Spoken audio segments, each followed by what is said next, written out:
Right, no. Hello and welcome to another Facebook Live. Thank you for joining us. If this is the first time you're watching, my name's Craig. I'm from mansioningles.com, which is a website that you can use to improve your English for free. And there's also a podcast that's for free over at inglespodcast.com or wherever you listen to your podcasts. And with me this week, I'm delighted to say hello to Lynne again from putitlikethis.com. Hi, Lynne. Thank you, Craig. How are you tonight? I'm very well, thanks. I'm very busy, but that's, I think, a good thing. So it's been a busy day. I'm feeling a bit tired, but it always wakes me up to come on here. Can you see that we're looking very jungly? You see, we're very flowery today. Me and you, we could be in the forest somewhere. This is a camouflage shirt. It took me ages to find it. Except you're not camouflaged with your background. So anyway, hello everybody. I can see that some people are coming in now. Fabiana, hi. Fabiana, and Hema, hi. Hi Hema, hi Fabiana. Oh, let me apologize. I must apologize to Hema and other people because, hello Elizabeth, last week I had a technical problem and I went live on 2 channels on Facebook. I don't know how that happened, but some people like Hema, they were on a different channel, so I wasn't seeing their comments. So I'm sorry about that. I saw the comments later when I went to Facebook, and during the actual live, I wasn't responding and replying to some of your comments. So I'm sorry about that if that happened to you. And this week, we're only in one place. And I can see everybody. So hello, Pab. Hello, Anna. Hello, Francisca. Thank you for joining us. Okay, all right. And I didn't introduce myself if you're new and you haven't joined us before, but my name is Lynne and my website is putitlikethis.com. And I'm an online teacher exclusively, and I do tailor-made courses for you. So if you have a specific objective, it could be to pass an exam, or it could be to make a presentation, or maybe you teach in English and you want to refine your pronunciation a little bit. So when people have concrete objectives, then they come and they tell me, and then I'll create a course especially for that objective.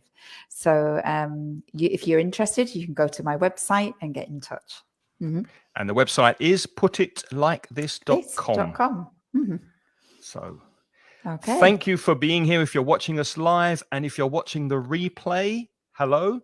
Thank you for joining us. This week, we're going to look at some words that have similar meanings. So you might think they are synonyms, exactly the same meaning. Some of them may be, but mostly they're used in a slightly different way. There are some nuances, there are some slight differences that we're going to look at today and clarify the meanings of these words. And while we're doing this, if you can think of any similar words or other pairs of words or words that maybe go together with this vocabulary, write your comments in the chat and we will help you if we can. Right, shall we go with the first 2? All right. Lucky and fortunate. Lucky and fortunate. And they're quite nice words, aren't they? They're positive words, to be lucky and to be fortunate. And they are very, very similar. But I mean, I was thinking about this. I don't know, did you agree with what I thought about lucky and fortunate? Generally, I know that you said, Craig, that lucky was less formal than fortunate. It's a little bit more informal. That's true. So if we're talking quickly with each other, we'll say, "Oh, you're lucky." No, and fortunate is something more in writing, or it's a little bit more formal context. But I think there's another difference, and I don't know if you agree, Craig, but I tend to think that lucky is kind of a spontaneous thing. It's random. So if you're lucky, it's not from something that you have done because you're so clever, right? It's just that something happens and it's completely random. And when people say that you are fortunate, or you are favored by good fortune, I think that kind of implies that if people believe that there is a God somewhere or several gods, and they are looking down at earth and they think, there's Craig, what a great guy he is. I'm going to make his life be better. And then they send you good fortune. And so you are fortunate because somebody else has decided that you are going to be fortunate. That's the way I feel about it. But I think lucky is totally random. Like no God has made you lucky. Yeah. Would you think that or not? Yes, I see where you're coming from, and I agree. I do agree.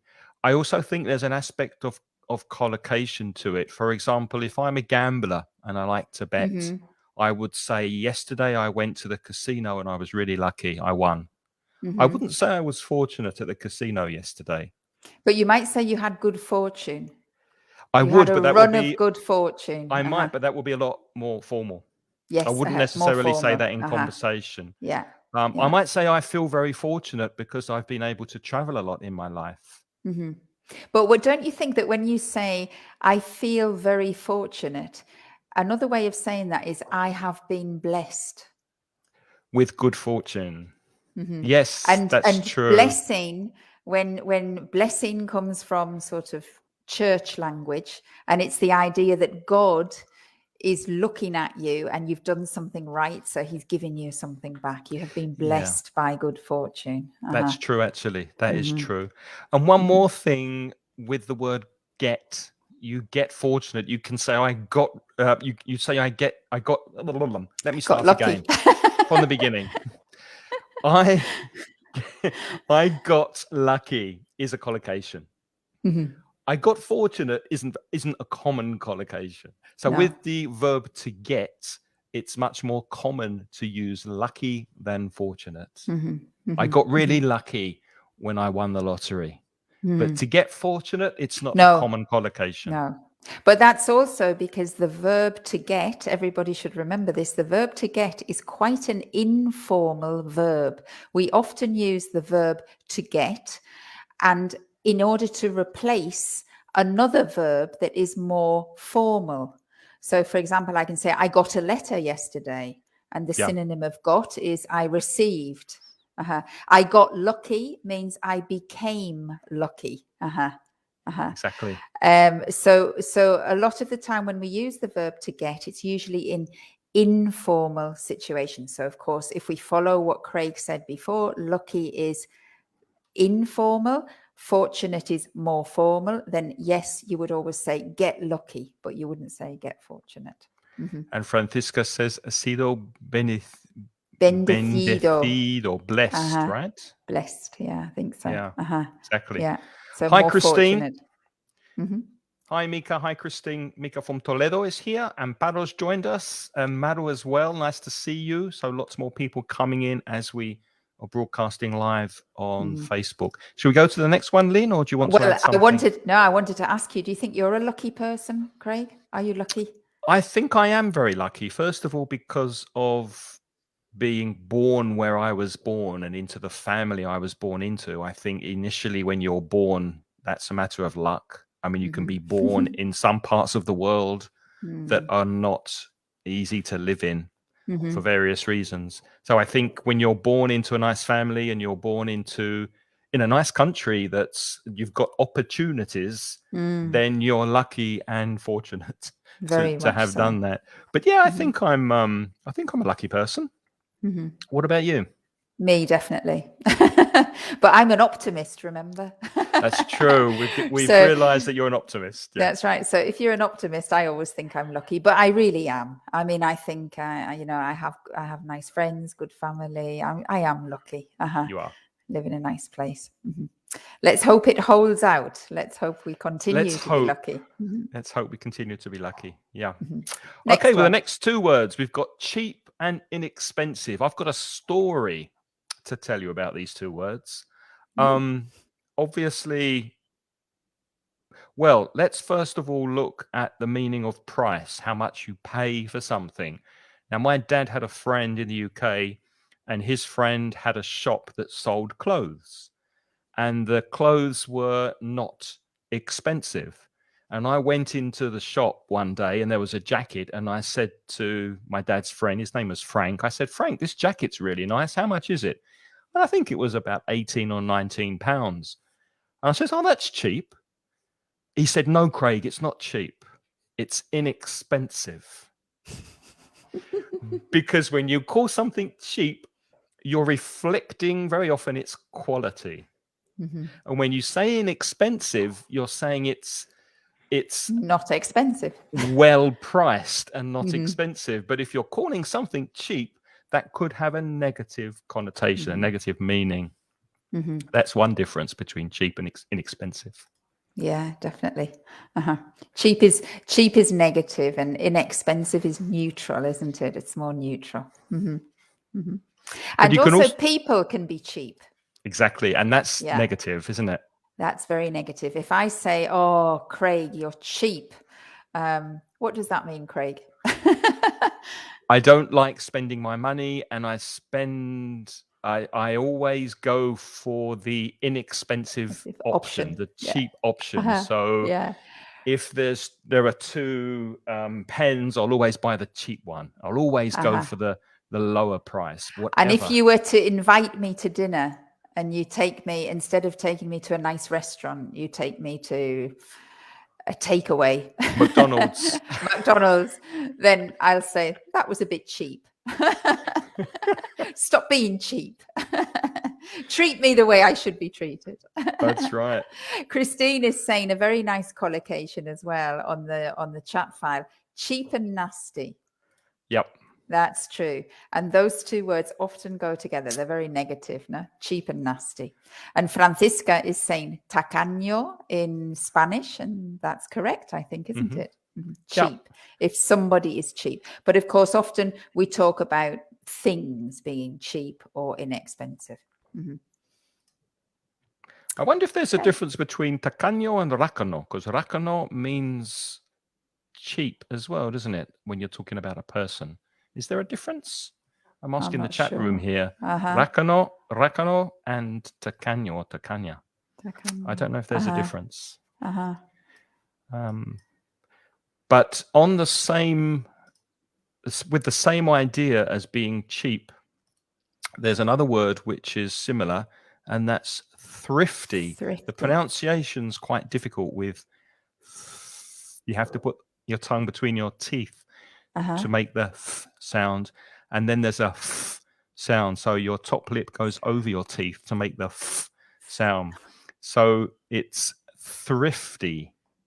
Thrifty. Not an easy word to say. It's not, because you've got lots of consonants there, and the and then the and the t. So thrifty. Thrifty. What's the difference between thrifty and cheap? Well, I know this one, right? Because I'm actually a very thrifty person, Craig. But you're not cheap. I'm not cheap. So thrifty is it's if you like to buy things at inexpensive prices, if you like to find bargains and you like to find good prices for things, you don't like paying, and here's another expression, over the odds. If you don't like paying over the odds, so you don't like paying more money than you need to for something, then you are thrifty. Mm-hmm. And you've got Mrs. Thrifty here. Mrs. Thrifty. Mrs. Thrifty. I love being thrifty. I really get quite annoyed if I think I pay too much money for something that is not good quality, or if something is overpriced. I feel quite cheated when I have to pay more than I think it's worth.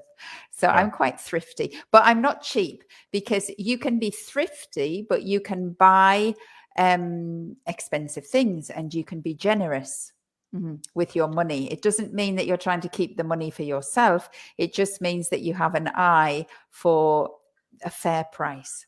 For a bargain. For a bargain or a fair price. You're not very happy at paying over the odds for goods. What about you, Craig? Are you thrifty or are you cheap? Or are you foolish? I'm foolish. I don't often, if I can't afford something, if I don't have the money, I don't buy it. I wait, I save, but I don't look for bargains. No? No, I don't look for bargains, and I would rather pay like more money for quality and have the thing last a longer time. There's another expression which I think came from a fashion designer. I can't remember who it was who said, the quality will be remembered a long time after the price has been forgotten. That's So true.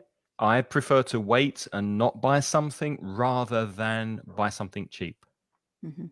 There's a similar adjective. Yeah. Oh, sorry, go on. I was going to say that there's a similar adjective that I'm putting in the chat, which is frugal, which is very similar to thrifty, isn't it? A frugal person. No, I don't think so. What do you a think? Frugal person doesn't have a lot of things. A frugal person is more like a minimalist. Frugal is you like to live with the very simple things. Okay. But thrifty just means that you are always aware of the price of things. Right. Now, what I wanted to say to you, Christine said, yeah, we're going. I like to pay good value for money. Yes, that's true. I only want good value for money. Now, Nancy had a comment, Craig, if you can put it up, because she wanted to ask if it was the right collocation. Can you see that? You said, Nancy, I get a bargain when I bought that.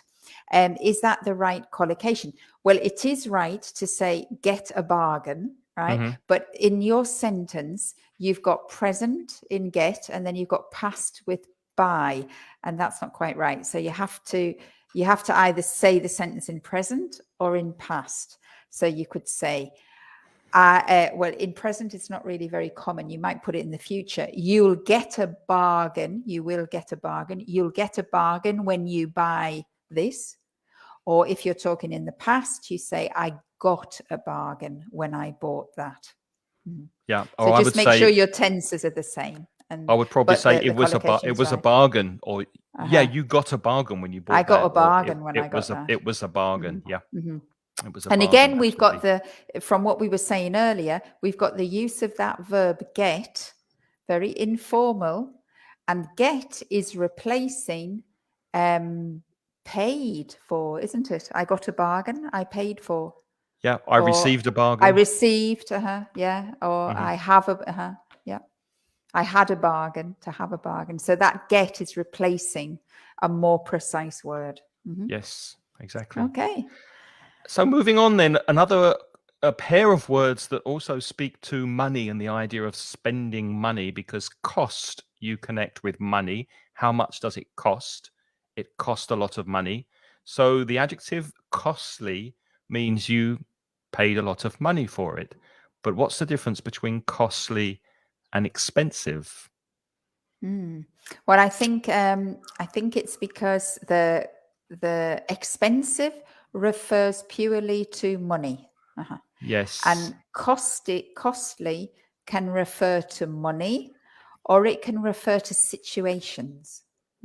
So I think there was an example that you could say, if you're rude to your boss, it could be costly. Or we say, that was a costly mistake. Yeah, that will cost you, but not necessarily not like in money, but that you are going to pay for that in the future in a different way. Maybe in a relationship or some penalty or something. So that's right. That would be a costly mistake. Okay. So costly often goes with mistake, and also with error, a costly error if you make an error or do something wrong. So not always connected to money. Any questions so far? Yes, you can make a costly mistake. Exactly. A costly mistake, a costly error. And Eva Maria is saying, just like to pay or just like paying? You can say both. After like, you can use the infinitive or the gerund, Eva Maria. It doesn't matter. Both of those are correct. I would like to pay for this, or, well, if you use would, you need to use the infinitive. I would like to pay for it, or I like paying by credit card, for example. I think Eva is possibly she's referring to the comment that Christine made earlier, because Christine wrote, you just like to pay good money for value, don't you, Lynn? And I think Eva was referring to that. Do you say just like to pay, or you just like paying? But you can say either. Okay. Yep. Next one. Yeah, so let's go away from money and look at these two words, which could be confused, and they are quite similar, but not exactly the same. To make an excuse or to give a reason, to have excuses or to have reasons. One of them is more negative, one of them is more positive. Do you agree with that, Lynn? If you make excuses, it's very often you've done something and maybe it's your fault that it hasn't worked or you haven't got the result that you want. Or you've made a mistake. Or you've made a mistake. So excuses could be negative, whereas a reason is an explanation for something. Mm-hmm, mm-hmm. So, for example, this happens a lot to us as teachers, doesn't it? When the students come late to class, right? And then sometimes they can give excuses or they can give reasons. And it depends. I think I would say, oh, that was a funny excuse, or that was a reason. It depends on how truthful I think it is. So, of course, if somebody comes to me and said, Lynn, I'm late for class because my car broke down and then my house exploded and then I realized that I didn't have any trousers on, and they tell you all of this and it's so clear that it's a lie, right? Then I'll say, stop making excuses, right? Mm-hmm. But of course, somebody might come and they might have a very good reason for being late. Oh, I'm very sorry, Lynn, I couldn't come because my mother or my father was ill and I had to take them to the doctor, for example. That's a reason. That's not an excuse. So we always suspect, if we say it's an excuse, we suspect that you are lying, if you like. Is that right? Yeah, I agree with that. And according to the dictionary, an excuse is self-justification. You're trying to justify why you haven't done something. Whereas a reason is an explanation for something. And also excuses very often blame everyone and everything for not achieving an aim or a result. So if you don't go to the gym, maybe you make an excuse. Oh, I couldn't find my bag, or oh, I had to do some work and I didn't have the time. They're just excuses. But the reason might be the gym was closed, so I couldn't go, for example. Nancy is saying, give me reasons for that behavior. Is that formal? Give me reasons for that behavior. Well, we could certainly say to a child, we could say, you need to give me reasons for that behavior. I could imagine that. But you would never say to a child, give me excuses for that behavior. Right. Because, of course, you would be asking the child to tell you lies, which you wouldn't be doing, would you? Yeah. Yeah. So I think that's fair enough to say, give me reasons for that behavior. Or are there any reasons for that behavior? You're legitimately asking, why did somebody behave like that? Yeah. But you never ask somebody to give you excuses. Usually you don't want excuses. But yeah, as Lynn said, Nancy, in spoken English, you might just say, tell me why. Tell me why you did that. Yeah. That's right. And Christine says, I'm running out of excuses. To run out of something is, if you speak Spanish, agotado. You've run out of something. If there's no milk in the fridge, you've run out of milk. It's finished. So to run out of something is to get less and less and less of something until it disappears. You're running out of excuses for not going to the gym, in my case. House and home, our next two words. Now, these are interesting. Yeah, these are tricky ones, house and home, I think. Shall I go, or do you want to go? Well, I think you might have probably more to say on this than me. I would just say that house is more the physical building, and a home is something you create, and it could be anywhere. A caravan could be your home if it feels like where you belong. Whereas the house is the physical bricks and the roof and the physical structure. Do you agree with that? Yes, I do. And I think there's another subtle difference, though, and you can pick it up with native speakers when they speak. So, for example, you and I, Craig, we've lived a long time away from Britain, haven't we? Yeah.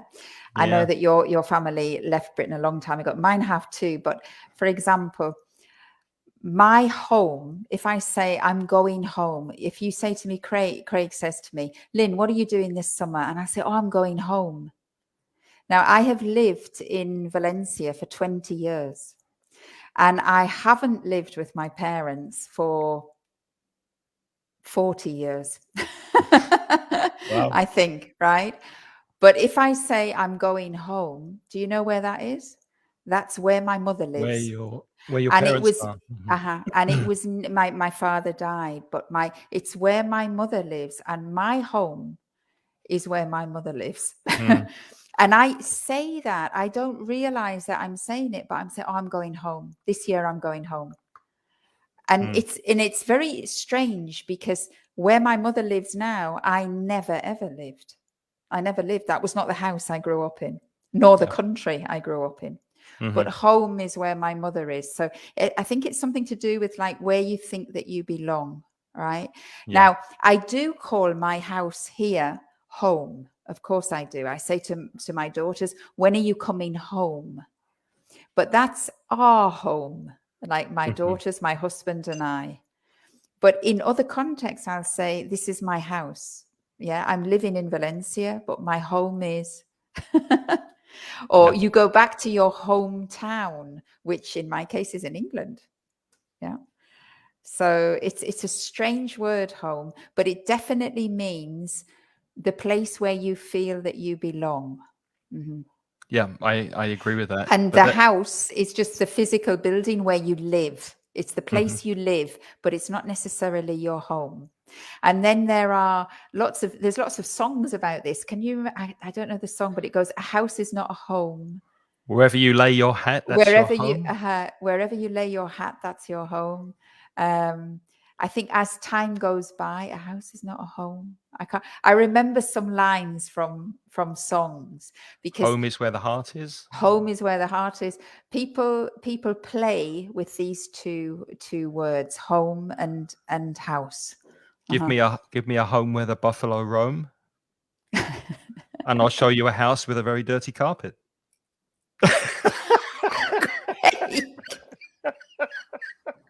Anyway, could be house, could be flat. Was that British humor? That was terrible. Christine's asking about place. You can use that informally say my place. To say, yeah, my place. Come back to my place for a drink, or come to my place for coffee tomorrow. Come to where I live, where my house is, or my home. And you often get, for example, single people saying that. When I was single and I didn't live at home anymore, I didn't call the place where I lived alone. I never called it my home. Isn't that strange? I always used to say, yeah, my place, my flat, come to my flat, come to my place. But I didn't used to say, come home with me. Because it didn't feel like home. Because it didn't feel like home, because there was only me there. So it couldn't be a home. Yeah. So it's strange. It's quite strange, but there's a subtle difference there. Okay, if there are no more queries about house and home, let's move on to listen and hear, which are often confused, especially by students of English. One very important thing that I want to stress, because we often get messages sent into the podcast, voice messages, and they say, thank you for the podcast, blah, blah, blah. I listen your podcast regularly. And Spanish speakers especially tend to forget the preposition to. So you must remember that you listen to something in English. You can listen to the radio, you can listen to a podcast, and now you're listening to us, you're listening to Lynne, and you're listening to me. But remember that preposition, because it is a common mistake. Listen to something. But what's the difference, Lynne, between listen and hear? Well, first of all, hear doesn't need the preposition to. So you can say, I heard your podcast last week. Yes. But I was listening to your podcast. But maybe they didn't listen to it. But maybe they heard it, but they didn't listen to it. They didn't listen to it. That's right. And that's the fundamental difference. When you hear something, it's an involuntary action. So you don't think, I'm going to hear this. It just happens.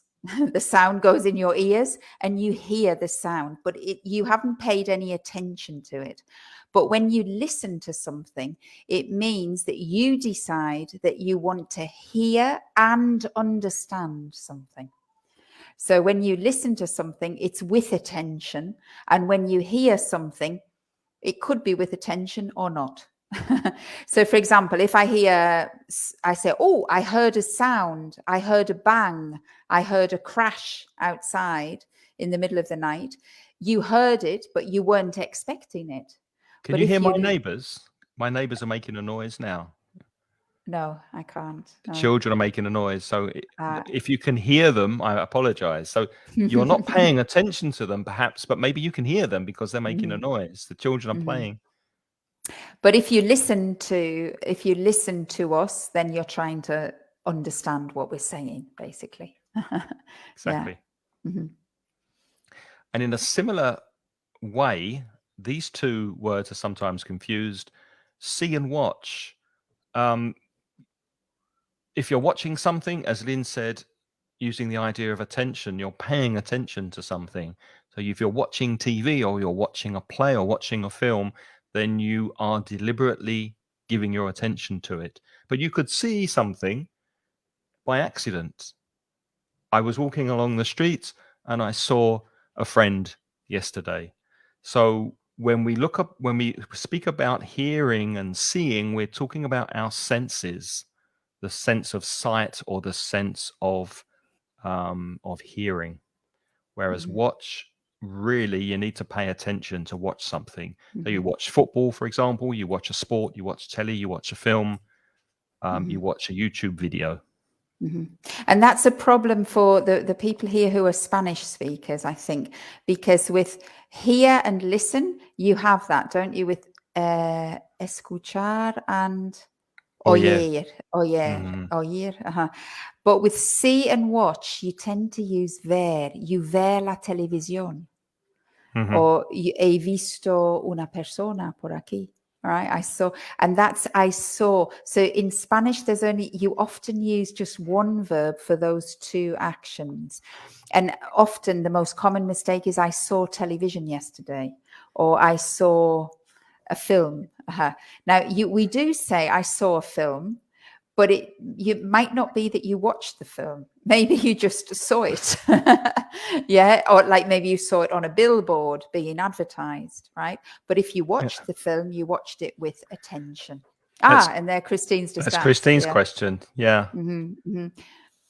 I think I might say I saw a good film yesterday. I saw a good film yesterday. I think so too. Yeah. With film, we tend to do it, but we never see the television. No. So that's a difference of collocation. And strangely enough, we never watch the internet. No. We see things on the internet. We surf the internet.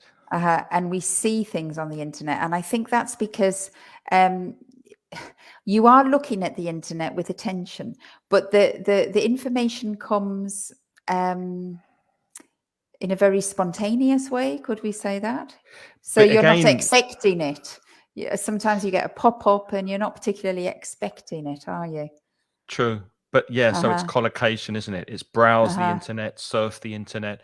But you would say, or I would say, I watched a film on Netflix, or I watched something I watched a video. So it's collocation. You watch a film, you watch a video, but with the internet, as you say, you'd browse the internet or you'd look up something on the internet. Yeah. Yeah. But there is a difference. Maybe with those things, it's more collocation, definitely. But here's another thing. For example, you can go to the street and you can sit in a street cafe and you can be having your coffee outside. And there's a nice thing that I love doing, which is people watching. Me too. Do you ever do people watching? That's my favorite thing to do on holidays. Your favorite pastime. It is. And you just sit in the cafe and you're watching the people going by and you're paying attention to what they're wearing, what they're talking about, how they're moving, because you are really looking at these people and because with attention. So that is people watching. Yeah. of course, if you go to a cafe and you've got company, maybe you're with your partner or your friends and you're having a conversation, then you're not paying attention to the people around you. And then your friend might say, oh, did you see him? Did you see him? Which means, did you catch sight of that person? Exactly. So maybe that helps. I don't know. Pab saying, I always enjoy listening to you. Thank you, Pab, for your compliment. That's very nice of you. I think he was showing off that he remembered too with listening. Weren't you, Pab? Well done. I haven't seen you for ages. Yeah, remember to stress the ages. I haven't seen you for ages. How are you? I haven't seen you for ages. Yep, and as Maru says, it's ver and mirar in Spanish. Ver is see and mirar is look or see, or watch. I haven't heard news from you since the Stone Age. Exactly. It's been a long time. Moving on. So let's go to work now and jobs and office, because one reason I wanted to put this up for discussion with Lynne is because of COVID, the pandemic, because whereas work very often used to take place in an office, now we're working at home more, and maybe the idea of work, especially with the changes in technology, we don't necessarily confine work or paid work, which is another interesting difference between work and job. We don't necessarily put our work and our jobs into an office anymore.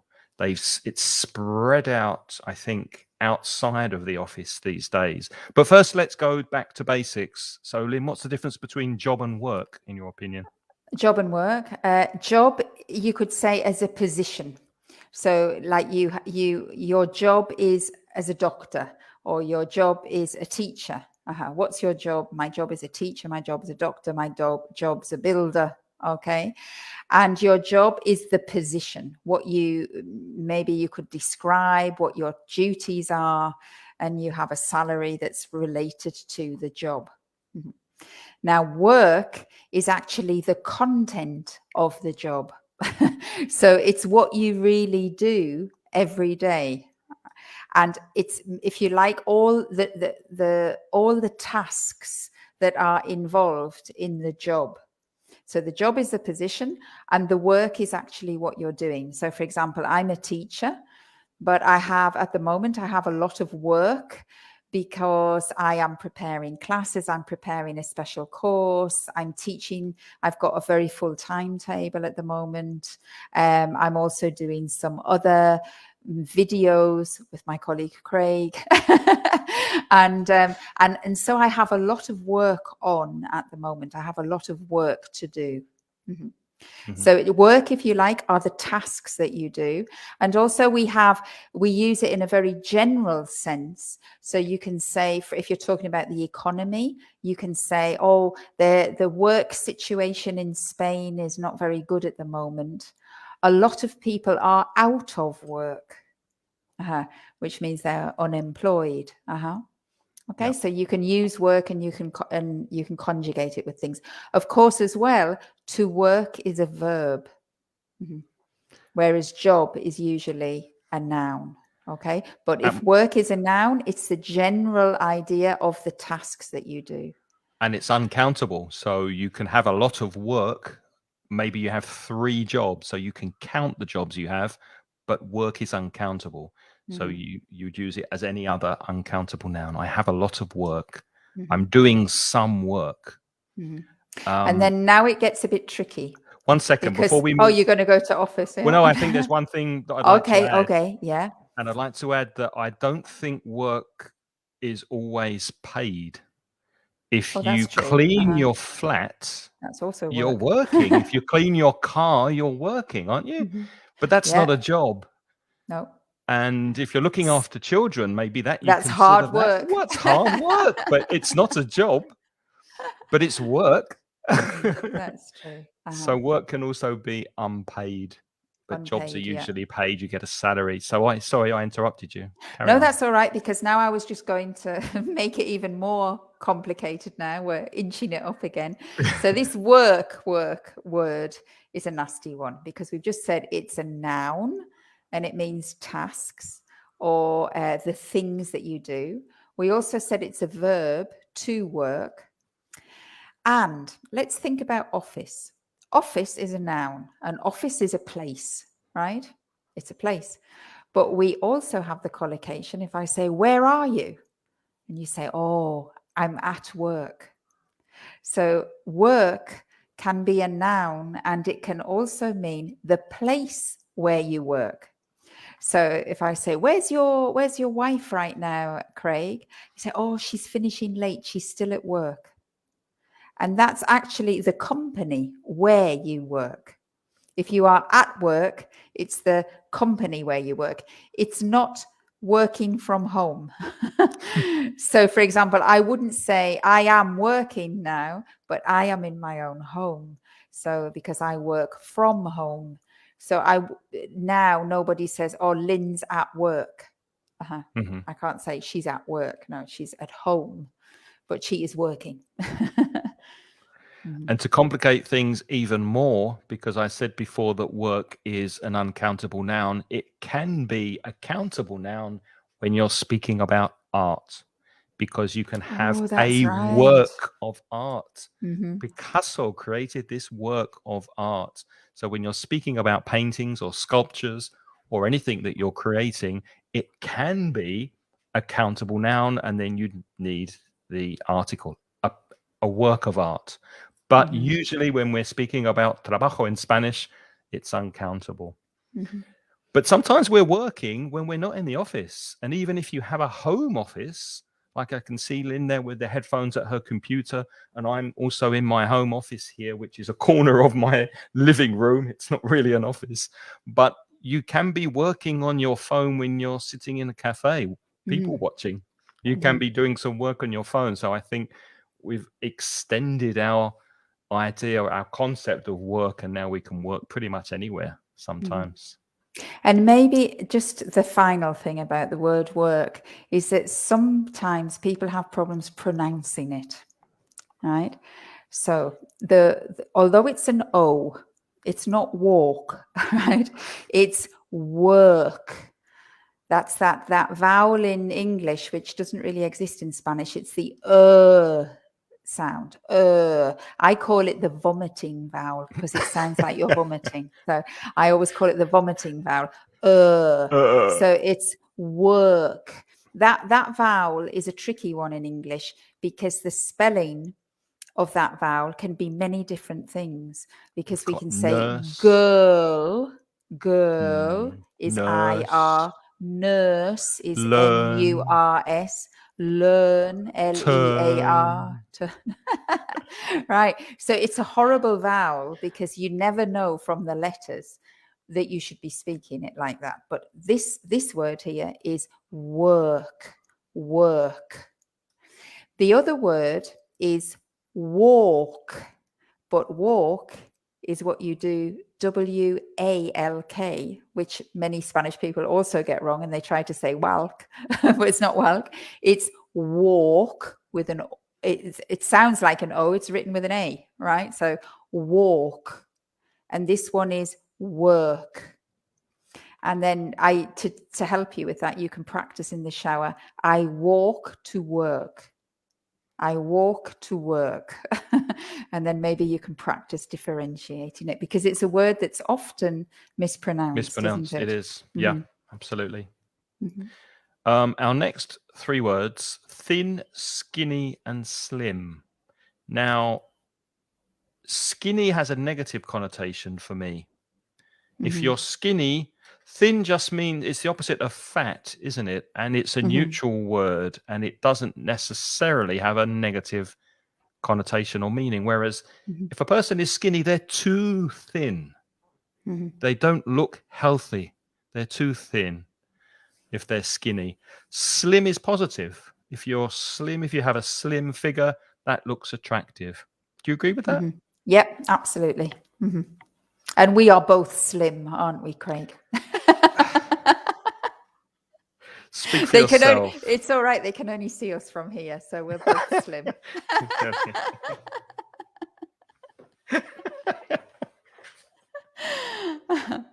Well, I'm probably just a little bit overweight, which it sounds better than fat. So whereas fat is quite negative, fat and skinny are negative words, then slim or overweight is negative as well, isn't it? Really? Well, it's not a nice thing to be, I suppose. Better But than I mean, fat. it's fat sounds very bad. Yeah, I think you say overweight is the polite way to say that somebody has excess weight. There are some other words that we can use More when positive. that are a bit more positive. Sometimes you could maybe say they are well built. Craig's putting them in the chat file now. Sometimes they say you are portly. I don't like that one. Sometimes they say you are big boned, which has the idea that you're not really fat. It's just that your bones are so big. Your bones are so big. Yeah. Yeah. I'm big boned. Christine said, can we use plump? Well, yeah. Plump used to be a polite word. It did used to be when I was younger. If somebody said they are plump, it meant they were a little bit overweight, but it was.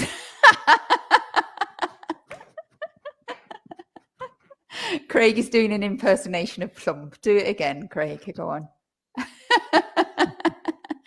No, it was a word years ago that people used to say plump because they didn't want to call somebody fat. But really, everybody knew when you said they were plump that it meant fat. Especially for kids. Like if you had a plump child, then the child was obviously overweight. All right. There was a question from Elizabeth, but I'm not sure what you're asking there, Elizabeth. Foreign alien. Alien. Maybe they're two words that she wants to know the difference between, because we asked them earlier if there were two words that you wanted to know the difference between. Oh, okay. Oh, before we go to that, there's a comment from Erwin. Chubby.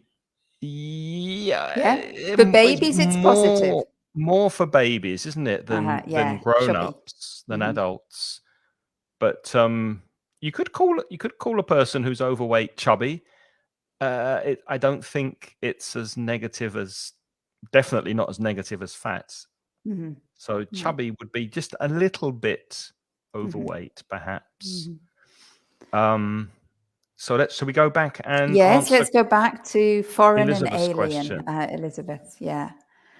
So foreign usually means that it's not like you. So for example, I'm English. So anything from another country to me is foreign.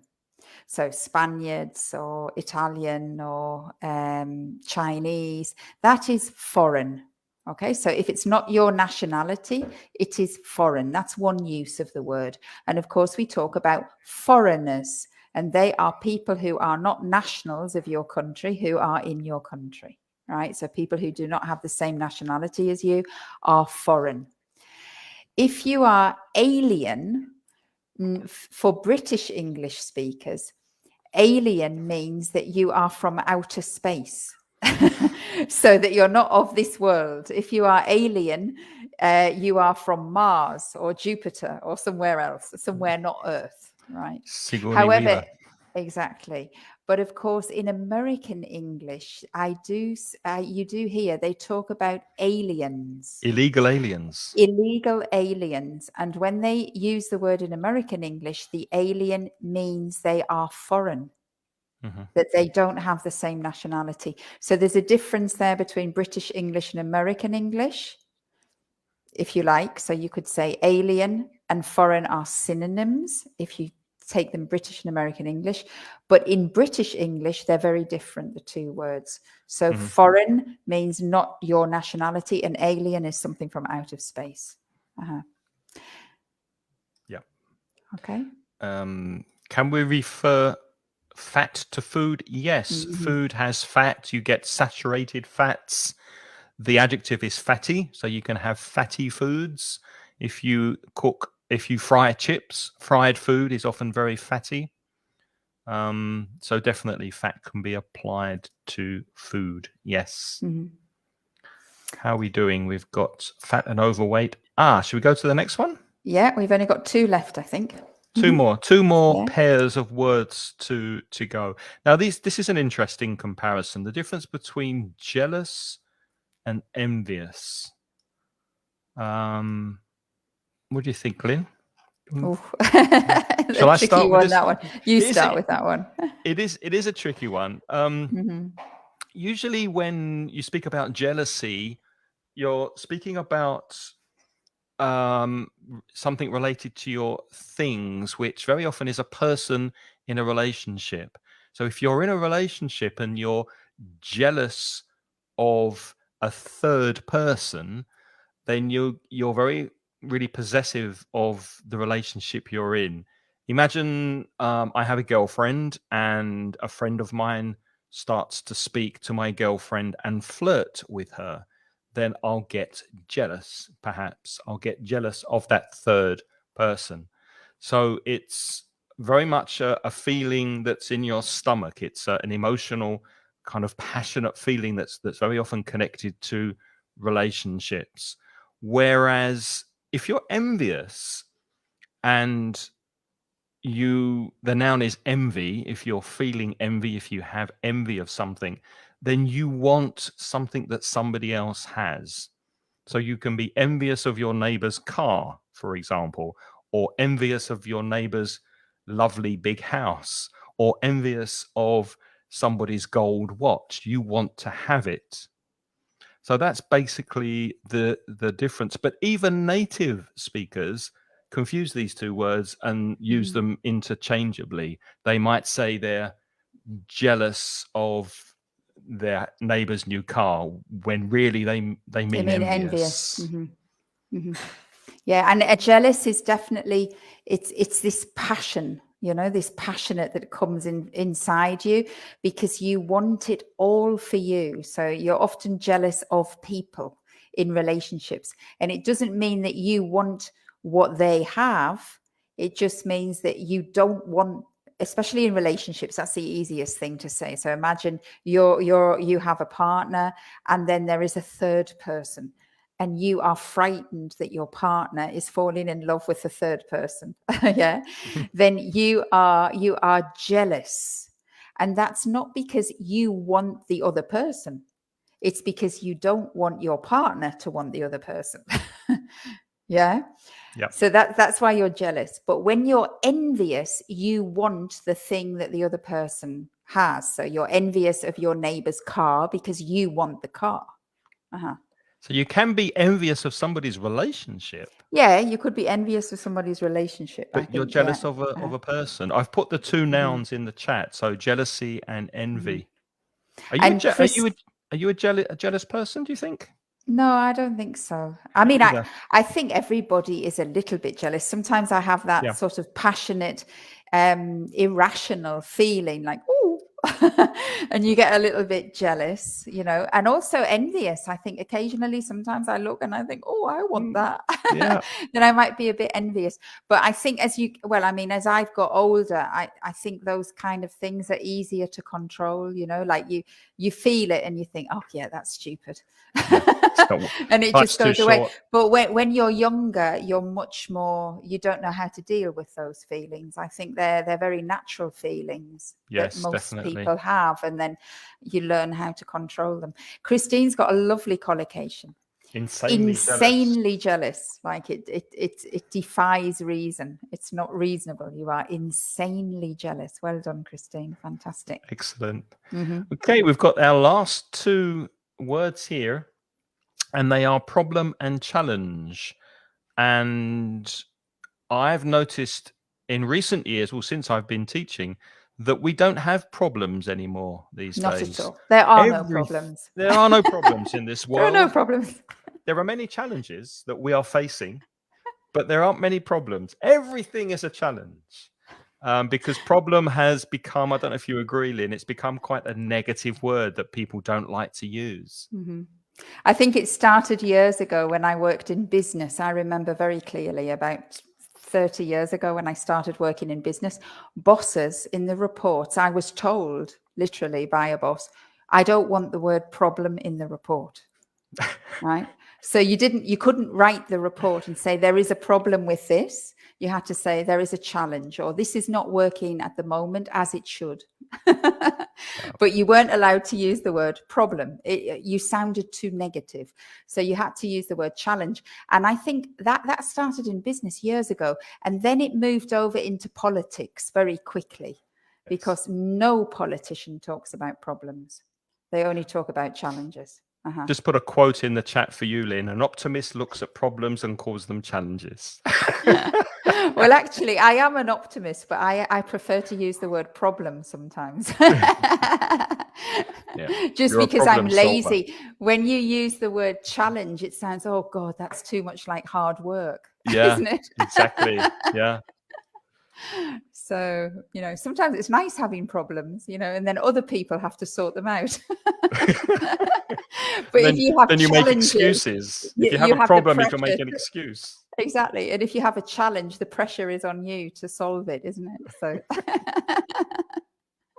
So let's go back very quickly and just go through these again. So we had lucky and fortunate, and cheap and inexpensive. Remember that cheap often has a negative connotation. Thrifty and cheap, costly and expensive, excuses and reasons, house and home. I think we made that clear. Listen to and hear. Remember the preposition to when you use the word listen. See and watch. And office work and job. Remember that work is uncountable, usually. Thin, skinny and slim, fat and overweight, jealous and envious, and problem and challenge. And I think I know what the positive word is for fat or overweight. It's curvy. Curvy? Let me put that in the chat. I've never heard that used for... Well, not for men. No, not for men, for women. Oh, okay. But sometimes they say curvy. Curvy is that like that. Straight is like that, and curvy is like that. Voluptuously curvy. So sometimes we say curvy to describe women who are a little bit overweight sometimes. Yeah. Good to know. Not for men, though. I don't know what you say for men. Big boned. I'm big boned. Big boned. Portly. No, I don't like portly. Anyway, thank you for being with us. We hope you found these words useful. And before we go, just to remind you that over at the website, mansioningles.com, we have lots of free material for you to improve your English. And there's also a store that you can go to buy courses at store.mansioningles.net, but you can get there through this website, Mansioningles. So if you like nuts, Brazils, pistachios, peanuts, all kinds of nuts, if you want to improve your nut vocabulary, then go and have a listen to last Sunday's podcast. All right. And I'm Lynne. Putitlikethis.com is my company website. And I do tailor-made courses. So if you're interested in online courses and you have a specific objective, then I can help you, hopefully, I'll make a course for you and try to help you achieve your objective there. And do remember that we've got the new year, and if there's anything that you would like as a topic for Craig and I to do in these classes, you can suggest them to us, and we'll see what we can do, because of course we're thinking of topics for these classes for you, but of course a lot of you are coming very regularly, so if you have a specific topic, why don't you try and ask us, and then we'll see what we can do. We might be able to make one to talk about a specific aspect of English with you with pleasure. Absolutely. Okay? And we think you rock as well. Thank you, Gemma. Thank you. And Christine's green with envy of this gorgeous, curvy woman. I hope that wasn't meant with me. I'm not gorgeous and curvy. I'm gorgeous and slim. He's gorgeous and curvy, him. Thanks for watching. Have a good week, and we'll see you. I'll be back with Monica next week, and then Lynn will be with us in 2 weeks' time. Take care. Keep studying English, and we'll see you soon. All right, then. Okay, take care. Bye-bye, everybody. Bye-bye. Bye-bye.